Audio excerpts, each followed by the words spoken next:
Hello students आज video को समस्त को स्वागत। आज वीडियो आम plus two second year history आदि वैदिक और परवर्ती वैदिक जुगर सभ्यता विषय में केते गुडे दुई नविष्ट प्रश्न देखा। एगुड़िक आमर इंटरनल असेसमेंट एग्जाम इम्पोर्टेंट प्रश्न अटे। ताले आज प्रथम प्रश्न देखिए 52 नंबर प्रश्न। आगु आम 1 ରୁ 52 जाए 2-3 भिडियो करूँ।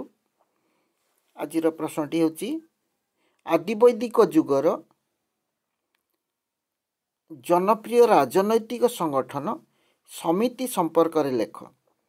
आदिवैदिक जुगर जनप्रिय राजनैतिक संगठन समिति संपर्क में लेख।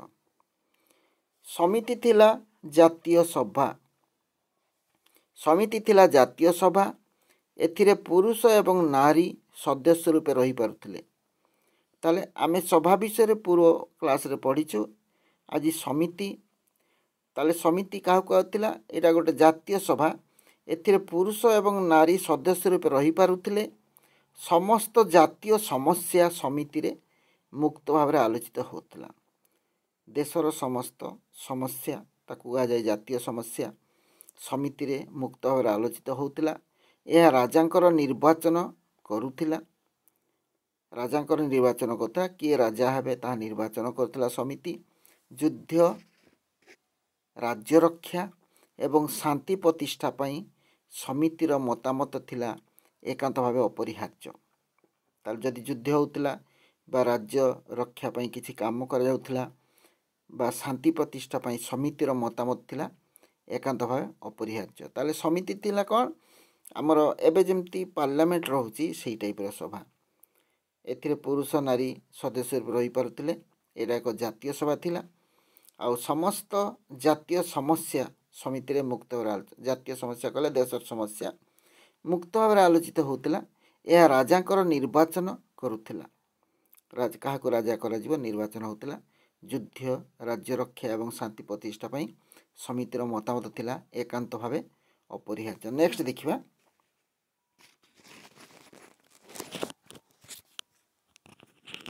नेक्स्ट ला 53 नंबर प्रश्न। 53 नंबर कौन अच्छी देखिए। 53 अच्छी वैदिक जुगरे शिक्षार विकास किपरि घटिथिला। वैदिक जुगरे शिक्षार विकास किपरि घटिथिला। व्रतपनयन पर गुरुकुल रे छात्र माने विद्या अध्ययन करुथिले। व्रतपनयन तो जानिछ एबे भी बहुत लोकंकर ब्राह्मण लोकंकर व्रतपनयन हुए। व्रतपनयन पर गुरुकुल रे छात्र माने विद्या अध्ययन करुथिले। शिक्षा थिला गुरुंकर मुख निसृत बाणी। ताले शिक्षा कहले कहा थिला कौन थिला शिक्षा थिला गुरुंकर मुख निसृत बाणी अर्थात गुरुंकर बाणी को बा कथा को सुनी सुनी से मन रखुथिले। हैला शिक्षा थिला गुरुंकर मुख निसृत बाणी। मुख निसृत माने मुखरु बाहरुथिबा बाणी बा कथा। आचार्य वैदिक मंत्र उच्चारण करुथिले एवं शिष्य माने सेउडी को आवृत्ति करी मन रखुथिले। ताले आचार्य कौन करुथिले ना वैदिक मंत्र को उच्चारण करुथिले। हैला आचार्य बा गुरु वैदिक मंत्र उच्चारण करुथिले एवं शिष्य माने सेगुडी को आवृत्ति करी मन रखुथिले। वैदिक शिक्षार लक्ष्य थिला छात्र मानकर ज्ञान को तीक्ष्ण करिवा। कौन थिला वैदिक शिक्षार लक्ष्य। वैदिक शिक्षार लक्ष्य थिला छात्र मानकर ज्ञान को तीक्ष्ण करिवा सहित सेमान को चरित्रवान करी गढ़िबा। ताले छात्र मानकर ज्ञान को तीक्ष्ण करिवा सहित सेमान को चरित्रवान करी गढ़िबा। ताले एटा हला वैदिक शिक्षार लक्ष्य। ताले वैदिक से लक्ष्य कौन थिला छात्र मानकर ज्ञान को तीक्ष्ण करिवा सहित सेमान को चरित्रवान करी गढ़िबा। कृषि गोपालन हस्तकर्म आदि वैषयिक विद्या छात्र को शिक्षा दिया जाउथिला।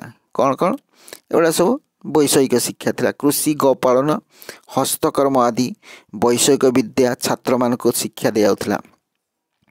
नेक्स्ट देखिबा 54 नंबर प्रश्न। 54 रे कौन अछि आदि वैदिक जुगर सामरिक संगठन संपर्क रे उल्लेख कर। आदि वैदिक जुगर सामरिक संगठन युद्ध संबंध ताकू सामरिक संगठन कहा जाए। युद्ध संपर्कित संगठन जोटा ताले आदि वैदिक जुगर सामरिक संगठन संपर्क उल्लेख कर।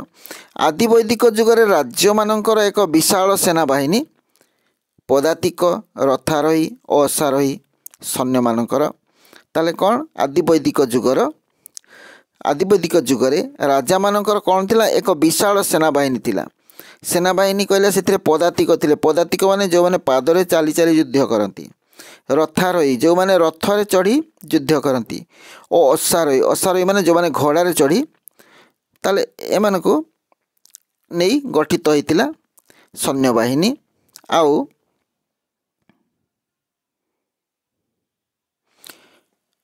ପଦାତିକ ସୈନ୍ୟମାନଙ୍କୁ ପତି କୁହାଯାଉଥିଲା। କ'ଣ କୁହାଯାଉଥିଲା? ପଦାତିକ ସୈନ୍ୟମାନଙ୍କୁ ପତି। ତରେତ ହର୍ଷିକାର ହେଲା ପତି। ପଦାତିକ ସୈନ୍ୟମାନଙ୍କୁ ପତି କୁହାଯାଉଥିଲା ବେଳେ ରଥାରୋହୀ ସୈନ୍ୟମାନଙ୍କୁ ରଥିନ୍ କୁହାଯାଉଥିଲା। ମନେ ରହିଲା? ପଦାତିକ ମାନେ କ'ଣ କୁହାଯାଉଥିଲା? ପତି। ଆଉ ରଥାରୋହୀ ମାନେ ଯେଉଁ ରଥରେ ଚଢ଼ିକି ଯୁଦ୍ଧ କରୁଥିଲେ ସେମାନଙ୍କୁ କୁହାଯାଉଥିଲା ରଥିନ୍। ଆଉ ସେନାନୀ ଥିଲେ ସୈନ୍ୟବାହିନୀର ମୁଖ୍ୟ। ସେନାନୀ ସିଏ ହେଲେ ସେନାପତି। ସେନାନୀ କହିଲେ ସେନାପତି। ସେନାନୀ ଥିଲେ ସୈନ୍ୟବାହିନୀର ମୁଖ୍ୟ। ସୈନ୍ୟବାହିନୀର ମୁଖ୍ୟ ଥିଲେ ସେନାନୀ। ସୈନ୍ୟବାହିନୀର ମୁଖ୍ୟ କିଏ ଥିଲେ? ସେନାନୀ। ସୈନ୍ୟମାନେ ଲୁହାର ଖଣ୍ଡା, ତେଣ୍ଟା। ଖଣ୍ଡା ତ ତୁମେ ଦେଖିଛ, ଲୁହାର ଖଣ୍ଡା। ଆଉ ତେଣ୍ଟା ବି ଦେଖିଛ। ସର ଆଦି ଅସ୍ତ୍ରଶସ୍ତ୍ରରେ ଯୁଦ୍ଧ କରୁଥିଲେ। ସେତେବେଳେ ଗଳାବାରୁଦ କ'ଣ ଉଦ୍ଭାବନ ହୋଇନଥିଲା। ଲୁହାର ଖଣ୍ଡା, ତେଣ୍ଟା, ସର ଆଦି ଅସ୍ତ୍ରଶସ୍ତ୍ର ଧରି ଯୁଦ୍ଧ କରୁଥିଲେ। ସର ଧନୁ ତୀର ଧରିକି ଯୁଦ୍ଧ କରୁଥିଲେ। ସର ବିନ୍ଧୁଥିଲେ। ତାହେଲେ ଏଇଠି କ'ଣ ମନେ ରଖିଲ? ପଦାତିକ ସୈନ୍ୟମାନଙ୍କୁ କୁହାଯାଉଥିଲା ପତି। ଆଉ ରଥାରୋହୀ ସୈନ୍ୟମାନଙ୍କୁ କୁହାଯାଉଥିଲା ରଥିନ୍। ରଥାରୋହୀ ମାନେ ଯେଉଁମାନେ ରଥରେ ଚଢ଼ିକି ଯୁଦ୍ଧ କରୁଥିଲେ ରଥିନ୍। ଆଉ ସେନାନୀ ଥିଲେ ସୈନ୍ୟବାହିନୀର ମୁଖ୍ୟ। ସୈନ୍ୟମାନେ କେମିତି ଯୁଦ୍ଧ କରୁଥିଲେ? ନା ଲୁହାର ଖଣ୍ଡା, ତେଣ୍ଟା, ସର ଆଦି ଅସ୍ତ୍ରଶସ୍ତ୍ର ଧରି ଯୁଦ୍ଧ କରୁଥିଲେ। ତେଣ୍ଟାଟା ତୁମେ ଜାଣିଛ, ଆମର ଜେଭଲିନ୍ ଯେଉଁ ଥ୍ରୋ ହେଉଛି ସ୍କୁଲ ଗୁଡ଼ାରେ ଯେଉଁ ହେଉଛି, ସ୍କୁଲ କଲେଜ ଜେଭଲିନ୍ ଥ୍ରୋ, ସେଇ ଟାଇପ୍ର ଗୋଟେ କ'ଣ ଦଣ୍ଡ ଅଗରେ ଗୋଟେ କ'ଣ ଧାରୁଆ ଅସ୍ତ୍ରଟି ଲାଗିଥିବ, ଜେଭଲିନ୍ ପରି। ତେଣ୍ଟା, ସର ଆଦି ଅସ୍ତ୍ର ସହିତ ଯୁଦ୍ଧ କରୁଥିଲେ। ଠିକ୍ ଅଛି। ଏଠିକା 55 ନମ୍ବର ପ୍ରଶ୍ନ। ଏଗୁଡ଼ିକ ସବୁ 2 ନମ୍ବର ପ୍ରଶ୍ନ। 2 ବା 3ଟି ବାକ୍ୟରେ ଲେଖିବ। 55 ଆଦିବୈଦିକ ଯୁଗର ଧର୍ମ ବିଶ୍ୱାସ କ'ଣ ଥିଲା? ଆଦିବୈଦିକ ଯୁଗର ଧର୍ମ ବିଶ୍ୱାସ କ'ଣ ଥିଲା? ବୈଦିକ ଆର୍ଯ୍ୟମାନଙ୍କର ଆଧ୍ୟାତ୍ମିକ ଜୀବନ ଥିଲା ଭାରତୀୟ ସଂସ୍କୃତିର ମୂଳପିଣ୍ଡ। ତାହେଲେ ବୈଦିକ ଯୁଗରେ କ'ଣ ଥିଲା? ଆର୍ଯ୍ୟମାନଙ୍କର ଆଧ୍ୟାତ୍ମିକ ଜୀବନ, ଆଧ୍ୟାତ୍ମିକ ଧର୍ମ ସମ୍ପର୍କୀୟ ଜୀବନ, ଧାର୍ମିକ ଜୀବନ ଥିଲା ଭାରତୀୟ ସଂସ୍କୃତିର ମୂଳପିଣ୍ଡ। এইটা ହେଲା ଭାରତୀୟ ସଂସ୍କୃତିର ମୂଳପିଣ୍ଡ। ଏବେ ବି ରହିଆସିଛି ଆଧ୍ୟାତ୍ମିକ ଜୀବନ। ପ୍ରକୃତିର ବିଭିନ୍ନ ରୂପକୁ ଆର୍ଯ୍ୟମାନେ ଉପାସନା କରୁଥିଲେ। ପ୍ରକୃତିର ବିଭିନ୍ନ ରୂପ ଯେମିତିକା ଧର ସୂର୍ଯ୍ୟ, ଚନ୍ଦ୍ର ବା ମୃତ୍ତିକା, ପଥର, ବୃକ୍ଷ, ଏଗୁଡ଼ା ସବୁ ପ୍ରକୃତିର ବିଭିନ୍ନ ରୂପ। ଏଗୁଡ଼ାକୁ ସେମାନେ ପୂଜା କରୁଥିଲେ। ସରଳ ଯଜ୍ଞାନୁଷ୍ଠାନ ଏବଂ ମନ୍ତ୍ରଚାରଣ କରି ସେମାନେ ଦେବଦେବୀମାନଙ୍କୁ ସନ୍ତୁଷ୍ଟ କରୁଥିଲେ। ଯଜ୍ଞାନୁଷ୍ଠାନ ହେଉଥିଲା, ଯଜ୍ଞ ହେଉଥିଲା, ଆଉ ମନ୍ତ୍ରଚାରଣ ମାନେ ମନ୍ତ୍ର ଉଚ୍ଚାରଣ କରି ସେମାନେ ଦେବଦେବୀମାନଙ୍କୁ ଆହ୍ୱାନ କରୁଥିଲେ, ସନ୍ତୁଷ୍ଟ କରୁଥିଲେ, ପୂଜା ହେଉଥିଲା। ଆଉ ଆର୍ଯ୍ୟମାନେ ପ୍ରକୃତିର ଗୁଣ କୀର୍ତ୍ତନ କରି ବୈଦିକ ସ୍ତୋତ୍ର ସମୂହ ରଚନା କରିଥିଲେ। ଆର୍ଯ୍ୟମାନେ କ'ଣ କରିଥିଲେ? ପ୍ରକୃତିର ଗୁଣ କୀର୍ତ୍ତନ କରିଥିଲେ ଆଉ ବୈଦିକ ସ୍ତୋତ୍ର ବା ଶ୍ଲୋକ ସମୂହ ରଚନା କରିଥିଲେ। ନେକ୍ସଟ ଦେଖିବା 55 ପରେ 56 ପ୍ରଶ୍ନ। 56ରେ କ'ଣ ଅଛି? ଆଦି ବୈଦିକ ଯୁଗର ଧାର୍ମିକ ଦର୍ଶନ ଉପରେ ଲେଖ। ଧାର୍ମିକ ଦର୍ଶନ ତାଙ୍କର କ'ଣ ଥିଲା? ଆଦି ବୈଦିକ ଯୁଗର ଧାର୍ମିକ ଦର୍ଶନ ଥିଲା ଅନନ୍ୟ। ଅନନ୍ୟ ମାନେ କ'ଣ? ଯେଉଁଟା କେବେ ଦେଖାଯାଏ ନାହିଁ, ସୁପର୍ବ। ଆଦି ବୈଦିକ ଯୁଗରେ ଧାର୍ମିକ ଦର୍ଶନ ଥିଲା ଅନନ୍ୟ। ଲୋକମାନେ ଏହି ପୃଥିବୀକୁ ଭଲ ପାଇବା ସହିତ ଏହାକୁ ଭକ୍ତି କରୁଥିଲେ। ତାହେଲେ ଆଦି ବୈଦିକ ଯୁଗରେ ଲୋକମାନେ କ'ଣ କରୁଥିଲେ? ପୃଥିବୀକୁ ଭଲ ପାଇବା ସହିତ ଏହାକୁ ଭକ୍ତି କରୁଥିଲେ। ସେମାନେ ଜୀବନକୁ ଦୁଃଖପୂର୍ଣ୍ଣ ଭାବୁଥିଲେ। ତାହେଲେ ଆଦି ବୈଦିକ ଯୁଗରେ କ'ଣ ଥିଲା? ତାଙ୍କର ଧାର୍ମିକ ଦର୍ଶନ ଥିଲା ଅନନ୍ୟ। ଲୋକମାନେ ଏହି ପୃଥିବୀକୁ ଭଲ ପାଇବା ସହିତ ଏହାକୁ ଭକ୍ତି କରୁଥିଲେ। ସେମାନେ ଜୀବନକୁ ଦୁଃଖପୂର୍ଣ୍ଣ ବୋଲି ଭାବୁଥିଲେ। ଜୀବନଟା କ'ଣ? ଦୁଃଖପୂର୍ଣ୍ଣ ବୋଲି ଭାବୁଥିଲେ। ଧର୍ମ, ଅର୍ଥ ଏବଂ କାମ, ଏଇ ୱାର୍ଡ଼ ଗୁଡ଼ା ଏବେ ବି ବ୍ୟବହାର କରାଯାଏ। ତୁମେ ଦେଖ ଭାଷଣ ବା ବିଭିନ୍ନ ମାଗାଜିନ୍ରେ ସବୁ ଏଇସବୁ ଥାଏ ଧାର୍ମିକ କଥା। ଧର୍ମ, ଅର୍ଥ ଏବଂ କାମ ମଧ୍ୟରେ ସେମାନେ ପ୍ରଭେଦ ଦେଖୁନଥିଲେ। ଧର୍ମ, ଅର୍ଥ ଏବଂ କାମ, ୟା ଭିତରେ ପ୍ରଭେଦ ନଥିଲା। ସେମାନେ ଧର୍ମ ପାଳନ ମାଧ୍ୟମରେ ହିଁ ଶାଶ୍ୱତ ସୁଖର ଅନୁସନ୍ଧାନ, ସେମାନେ ଧର୍ମ ଧାରଣ ମାଧ୍ୟମରେ ଧର୍ମ ପାଳନ ସେମାନେ ଥିଲେ। ଧର୍ମ ଧାରଣ ମାଧ୍ୟମରେ ହିଁ ଶାଶ୍ୱତ ସୁଖର ଅନୁସନ୍ଧାନ କରୁଥିଲେ ହେଲା, ଶାଶ୍ୱତ ସୁଖର ଅନୁସନ୍ଧାନ କରୁଥିଲେ। ନେକ୍ସଟ ଦେଖିବା 57 ପ୍ରଶ୍ନ। 57ରେ କ'ଣ ଅଛି? ପରବର୍ତ୍ତୀ ବୈଦିକ ଯୁଗର ଧର୍ମ ବିଶ୍ୱାସ କ'ଣ ଥିଲା? ପରବର୍ତ୍ତୀ ବୈଦିକ ଯୁଗର ଧର୍ମ ବିଶ୍ୱାସ କ'ଣ ଥିଲା? ପରବର୍ତ୍ତୀ ବୈଦିକ ଯୁଗରେ ଆର୍ଯ୍ୟମାନଙ୍କର ଧାର୍ମିକ ଜୀବନରେ ବହୁ ପରିବର୍ତ୍ତନ ଦୃଷ୍ଟିଗୋଚର। ତାହେଲେ ଆଦି ବୈଦିକରେ ଦେଖିଲେ ବହୁତ ଧର୍ମ ପ୍ରାଣ ଥିଲେ, କିନ୍ତୁ ପରବର୍ତ୍ତୀ ବୈଦିକ ଯୁଗରେ ଆର୍ଯ୍ୟମାନଙ୍କର ଧାର୍ମିକ ଜୀବନରେ ବହୁ ପରିବର୍ତ୍ତନ ଦୃଷ୍ଟିଗୋଚର ହୋଇଥିଲା। ବୈଦିକ ଯୁଗର ସରଳ ତଥା ନିରାଡ଼ମ୍ବର ଧର୍ମ ଜଟିଳତାର ଜାଲରେ ଛନ୍ଦି ହୋଇ ପଡ଼ିଥିଲା। ତାହେଲେ ଯେଉଁ ଆଦି ବୈଦିକ ଯୁଗର ଯେଉଁ ଧର୍ମ ଥିଲା ସରଳ ଥିଲା, ନିରାଡ଼ମ୍ବର ଥିଲା, ଆଉ ସେଇଟା ଜଟିଳତାର ଜାଲରେ ଛନ୍ଦିଗଲା, ଧର୍ମ ଜଟିଳ ହୋଇଗଲା। କର୍ମକାଣ୍ଡର ପ୍ରାଧାନ୍ୟ ସହ ଯାଗ ଯଜ୍ଞାଦି ଅନୁଷ୍ଠାନ ପାଇଁ ବ୍ରାହ୍ମଣମାନେ ଅବିଚ୍ଛେଦ୍ୟ ଅଙ୍ଗ ରୂପେ ପରିଗଣିତ ହେବାକୁ ଲାଗିଲେ। କର୍ମକାଣ୍ଡର ପ୍ରାଧାନ୍ୟ ସହ, କର୍ମକାଣ୍ଡ ଯେଉଁ ରହୁଛି ବିଭିନ୍ନ କାର୍ଯ୍ୟ, ସେଥିରେ ଆଉ ଯାଗ ଯଜ୍ଞାଦି ଯଜ୍ଞ ଅନୁଷ୍ଠାନ ପାଇଁ ବ୍ରାହ୍ମଣମାନେ ଅବିଚ୍ଛେଦ୍ୟ ଅଙ୍ଗ ରୂପେ ପରିଗଣିତ ହେବାକୁ, ବ୍ରାହ୍ମଣ ବିନା ସେସବୁ କାମ ହୋଇପାରିବ ନାହିଁ। ତେଣୁ ଜଟିଳ ହୋଇଗଲା। ଆଗେ ଯେଉଁଟା ନିଜେ ପୂଜା କରୁଥିଲେ ଏଇଟା ନିଜେ ପୂଜା କରିପାରିଲେନି।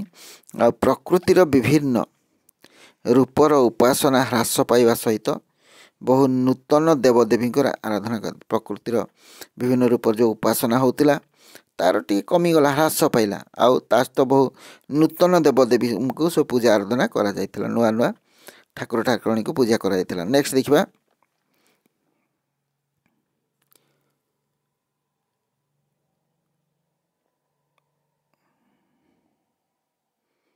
58 ପ୍ରଶ୍ନ। 58 ପ୍ରଶ୍ନରେ କ'ଣ ଅଛି? ପରବର୍ତ୍ତୀ ବୈଦିକ ଯୁଗର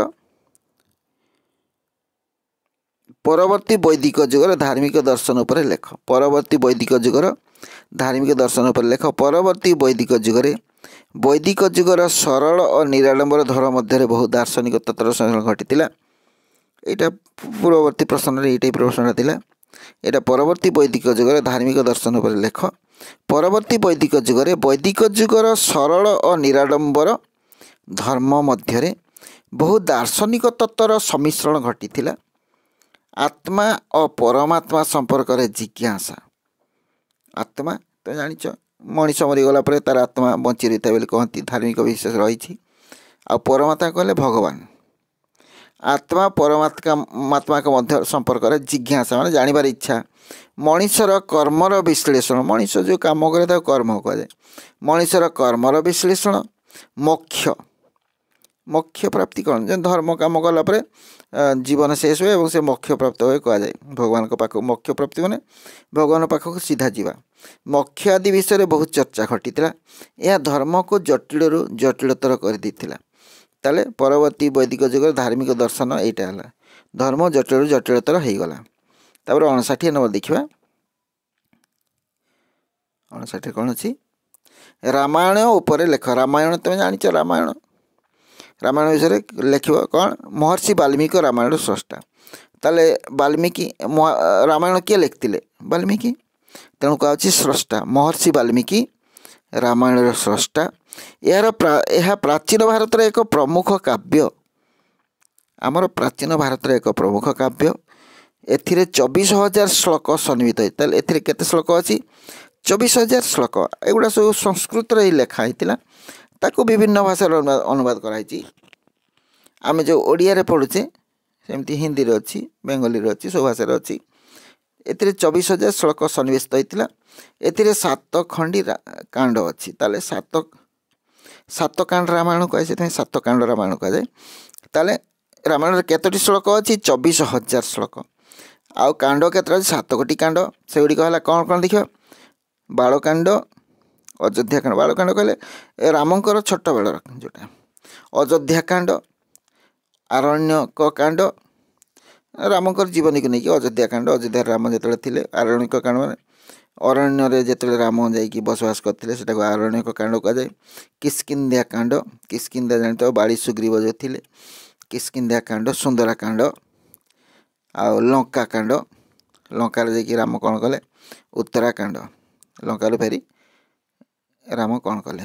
ତାହେଲେ ଏହିପରି 7ଟି କାଣ୍ଡ ବାଳକାଣ୍ଡ, ଅଯୋଧ୍ୟା କାଣ୍ଡ, ଆରଣ୍ୟକ କାଣ୍ଡ, କିଷ୍କିନ୍ଧା କାଣ୍ଡ, ସୁନ୍ଦରାକାଣ୍ଡ, ଲଙ୍କାକାଣ୍ଡ ଏବଂ ଉତ୍ତରାକାଣ୍ଡ। ଏଥିରେ ଅଯୋଧ୍ୟାର ରାଜା ଦଶରଥଙ୍କର ପୁତ୍ର ଏବଂ ପୁତ୍ରବନ୍ଧୁଙ୍କ ସମ୍ପର୍କରେ ବର୍ଣ୍ଣନା କରାଯାଇଛି। ଅଯୋଧ୍ୟାର ରାଜା ଦଶରଥ ଦଶରଥ ଅଯୋଧ୍ୟା ରାଜା, ତାଙ୍କର ପୁଅମାନଙ୍କ କଥା ଏବଂ ପୁଅ ବୋହୂମାନଙ୍କ କଥା ବିଷୟରେ ଲେଖା ହେଇଛି। ବିଶେଷତଃ ରାମ ଏବଂ ଲକ୍ଷ୍ମଣ ଆଉ ସୀତାଙ୍କ ବିଷୟରେ ବେଶୀ ଲେଖା ହେଇଛି। ହେଲା, ଠିକ୍ ଅଛି, ରାମାୟଣ କଥା ଦେଖିଲ। ତାପରେ ଦେଖିବା ମହାଭାରତ ସମ୍ପର୍କରେ ଲେଖ। ମହାଭାରତ ସମ୍ପର୍କରେ ଲେଖ 60 ନମ୍ବର। ମହାଭାରତ ସମ୍ପର୍କରେ ଲେଖ। ମହାଭାରତ ମହାକାବ୍ୟର ରଚୟିତା ହେଉଛନ୍ତି ମହର୍ଷି ବ୍ୟାସଦେବ। ତାହେଲେ ମହାଭାରତ କିଏ ଲେଖିଥିଲେ? ବ୍ୟାସଦେବ। ତେଣୁ ଲେଖା ହେଇଛି, କ'ଣ କୁହାଯାଇଛି? ମହାଭାରତ ମହାକାବ୍ୟର ରଚୟିତା ହେଉଛନ୍ତି ମହର୍ଷି ବ୍ୟାସଦେବ। ଏଥିରେ 1,00,000 ଶ୍ଲୋକ ସନ୍ନିବେଶିତ ହୋଇଛି। କେତେ ଶ୍ଲୋକ? 1,00,000। ତାହେଲେ ମହାଭାରତରେ କେତେ ଶ୍ଲୋକ ଅଛି? 1,00,000 ଶ୍ଲୋକ ସନ୍ନିବେଶିତ ହୋଇଛି। 18ଟି ଅଧ୍ୟାୟ ବିଶିଷ୍ଟ ପ୍ରାଚୀନ ଭାରତର ଏହା ଏକ ଅନନ୍ୟ ମହାକାବ୍ୟ। 18ଟି ଅଧ୍ୟାୟ ଅଛି, ମାନେ 18ଟି ଖଣ୍ଡ ଅଛି। ଏହାର 18 ଖଣ୍ଡ, ମହାଭାରତରେ 18 ଖଣ୍ଡ କୁହାଯାଏ। 18ଟି ଅଧ୍ୟାୟ ବିଶିଷ୍ଟ ପ୍ରାଚୀନ ଭାରତର ଏହା ଏକ ଅନନ୍ୟ ମହାକାବ୍ୟ। ପାଣ୍ଡବ ଏବଂ କୌରବମାନଙ୍କ ମଧ୍ୟରେ ସଂଘର୍ଷ ହେଇଛି।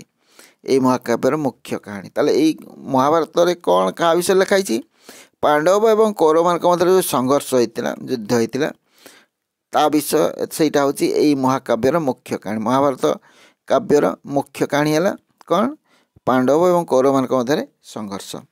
ଏବେ ତ ଆମର ବିଭିନ୍ନ ଗତ 2 ଦିନ ଭିତରେ ଦେଖାଯାଇଥିଲା କ'ଣ, ସାଉଦି ଆରବରେ ମହାଭାରତ ରାମାୟଣ ବିଷୟରେ ସେମାନେ ତାଙ୍କ ଭାଷାରେ ଗୋଟେ ଲେଖୁଛନ୍ତି ଏବଂ ତାକୁ ସେମାନେ ତା ବିଷୟରେ ଯେଉଁ ବିଭିନ୍ନ ରହସ୍ୟ ରହିଛି, ଦର୍ଶନ ରହିଛି, ତାକୁ ଜାଣିବା ପାଇଁ ଚେଷ୍ଟା କରୁଛନ୍ତି।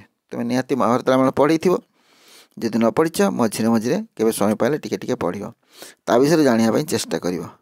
ଓକେ, ଆଉ ଆଜିର ଭିଡ଼ିଓକୁ ଏଇଠି ରଖିବା। ଯଦି ଭିଡ଼ିଓଟି ଭଲ ଲାଗିଲା, ଲାଇକ୍ ଟିକେ କରିବ, ସାଙ୍ଗସାଥି ସେୟାର କରିବ। ଆଉ ଏହିପରି ଭିଡ଼ିଓ ଦେଖିବାକୁ ଚାହୁଁଥିଲେ ଚ୍ୟାନେଲକୁ ସବସ୍କ୍ରାଇବ୍ କର, ବେଲ୍ ଆଇକନ୍ କ୍ଲିକ୍ କରିବ। ତାହେଲେ ପରବର୍ତ୍ତୀ ଭିଡ଼ିଓ ଗୁଡ଼ିକ ନୋଟିଫିକେସନ୍ ତୁମ ପାଖକୁ ସବୁଠାରୁ ଆଗେ ପହଞ୍ଚିବ। ଧନ୍ୟବାଦ। ଯେଉଁଠି ଥାଅ, ଭଲରେ ଥାଅ, ସୁଖରେ ଥାଅ। Thanks for watching.